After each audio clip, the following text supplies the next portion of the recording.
Halo Sobat Kreatif dimanapun Anda berada. Assalamualaikum warahmatullahi ta'ala wabarakatuh. Waalaikumsalam. Waalaikumsalam wabarakatuh. Pak Yai, bagaimana kabar? Alhamdulillah sehat. Kang Terima Iman, kasih. sehat, Kang Iman. Ya alhamdulillah sehat. Kita udah ketemu lagi Pak Yai. Iya. Ini Pak Yai ada kasus yang mungkin kita perlu respon ini. Ya. Ini di berita ini lagi viral. Mungkin sobat-sobat kreatif di rumah sudah dapat selebarannya. Ormas besar seperti Muhammadiyah sudah 40 miliar ini nyumbang dukungan kepada Palestina. Ini kan lagi viral lah masalah Palestina. Tapi NU saya belum dengar ya beritanya Pak Yai. Alhamdulillah Rabbil Alamin. Salatu wassalamu ala Nabi Mustafa Muhammad SAW. Terima kasih buat kita Muhammadiyah yang Iya. sudah menyisahkan rezekinya untuk warga Palestina. Kami turut bahagia karena itu bukti nyata kecintaan kita kepada Palestina, saudara kita yang ya sesama Muslim dan sesama manusia tentunya. Tetapi jangan juga diremehkan NU, ya. Apakah punya? Ya, kalau jumlahnya wawa. Karena memang manhajnya, ya, NU sama Muhammadiyah agak beda. Ya. Manhaj gimana Ya, Pak Yai? manhaj dalam kebaikan ini kan. Oh. Kalau manhajnya saya lihat soal-soal seperti ini kan tentu semua fathul khairat ya. Muhammadiyah mungkin lebih mengedepankan i'lanul khair ya. I'lanul khairat ya. Kemudian manfaat perlu ditampakkan sehingga memberikan inspirasi bagi orang lain karena kebaikan itu nulari. Saya yakin itu. Sementara bagi NU yang punya torekoh kebanyakan di pesantren itu kebaikan itu kalau bisa tangan kiri jangan sampai tahu. Apa yang dilakukan tangan Dalam kanan? kitab ikan kan itfin wujudaka fil adil humul ya. Jadi senyap saja yang penting nyata. Senyap saja yang penting nyata. Ini Lajisnu sudah mengumpulkan juga ya untuk donasi. RMI seluruh Indonesia setiap provinsi juga mengumpulkan. Saya kira kalau dikumpulkan juga nggak kalah banyak karena jamaah Nahdien ini kita tahu lah ya konon 150 juta. Boleh ya. Jadi tentu kalau kita seribuan itu udah berapa ya. Tapi itu persen ya. ya metodenya beda, manhajnya beda, tapi insya Allah sudah baik. Tapi dalam sejarah kita, sejarah panjang kita dari awal-awal yang didirikan, memang ada nggak kepedulian terhadap Palestina? Ini kan kasusnya Palestina ini bermasalah jauh sebelum NU berdiri. Ada nggak kira-kira cerita itu? Ya tentu banyak ya. Karena Malah banyak ya. banyak Malah ini. Karena NU didirikan dengan 3 fungsi. Ya, yang pertama adalah untuk menegakkan agama Islam dari masifnya kolonialisme membawa ajaran misionaris Islam akan dijadikan Kristen Katolik ya, dan NU perlu ada. Yang kedua adalah makin banyaknya atau maraknya aliran yang dianggap khurafat, maksud saya dianggap berlebihan bid'ah ya, Radikal dan sesat, radikal seperti Wahabi sehingga Sunni atau Aswaja perlu tampak. Dan yang ketiga adalah nasionalisme ya. NU dari awal ya tidak senang adanya penjajahan dimanapun. Karena itu sebelum NU lahir sudah ada organisasi Subhanul Waton. Ketika orang-orang nasionalis sedang mendirikan Zong Java, Zong Sumatera, Zong Ambon, Zong Maluku, orang-orang pesantren mendirikan Subhanul Waton, organisasi nasionalis untuk kebangkitan Nahdlatul Waton, kebangkitan kebangsaan dan kebangkitan. Nah, dari sini meskipun kita juga sedang dijajah, ya, kita tahu bahwa Israel ini mulai mendapatkan momentumnya menjadi negara ketika diberi oleh Autur Balfour itu ya. Deklarasi Balfour itu ya. Kemudian 1917 ya, ketika 1914 Palestina sudah dianggap pisah dari Turki Utsmani karena sudah lemah.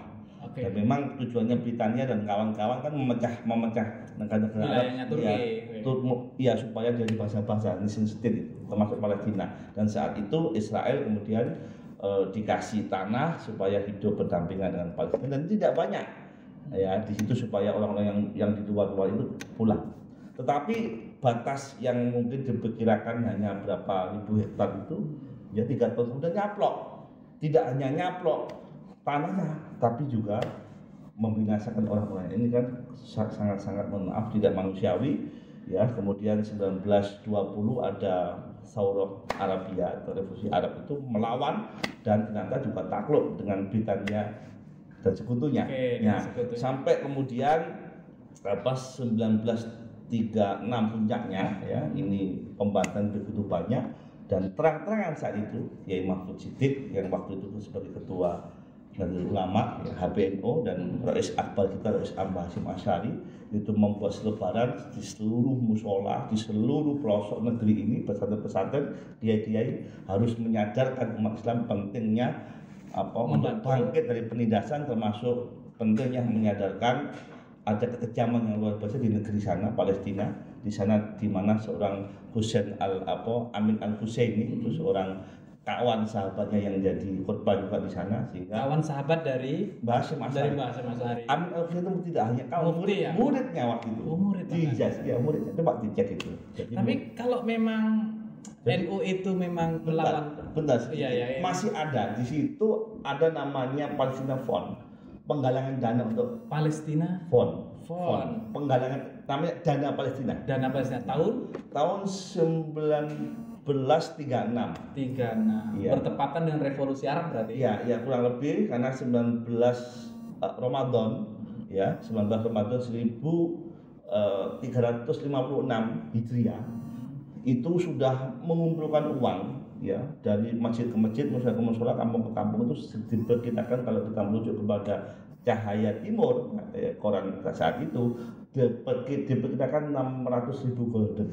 Berarti kalau Hindia Belanda itu 1 tahun APBN-nya mungkin hanya 3 juta golden, berarti itu sudah sepertiga ya. Hampir sepertiganya, dan itu luar biasa banyaknya. Itu di bulan apa tadi? Bulan Ramadan ya? 19 Ramadan tahun 1356 atau sekitar 22 atau 23 November 1937. Tapi ini Pak Yai, ini saya kan dapat bacaan ini. Ya. Oke.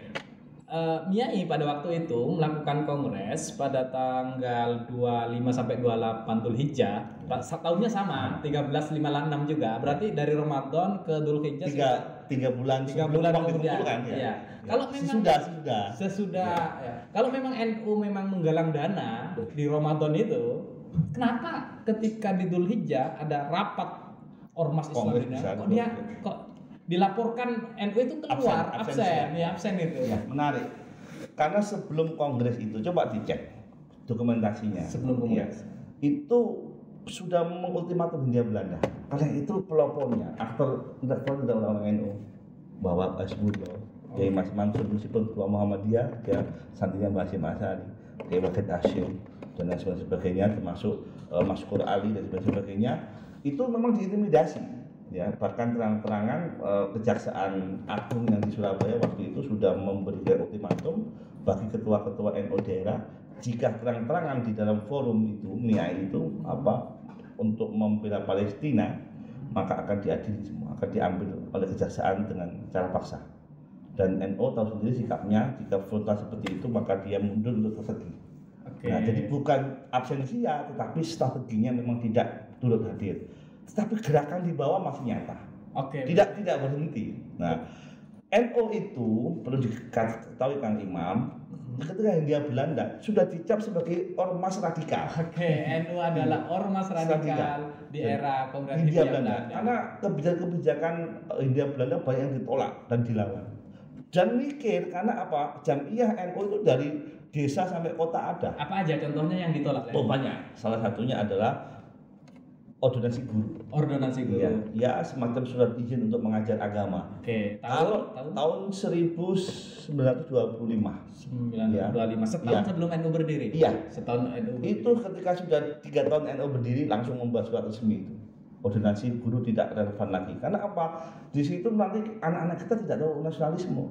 Ketika Mbak Wahab sudah menunjukkan api nasionalisme dengan Jalal Waton itu bisa diintimidasi. Ya, jadi ini ditolak.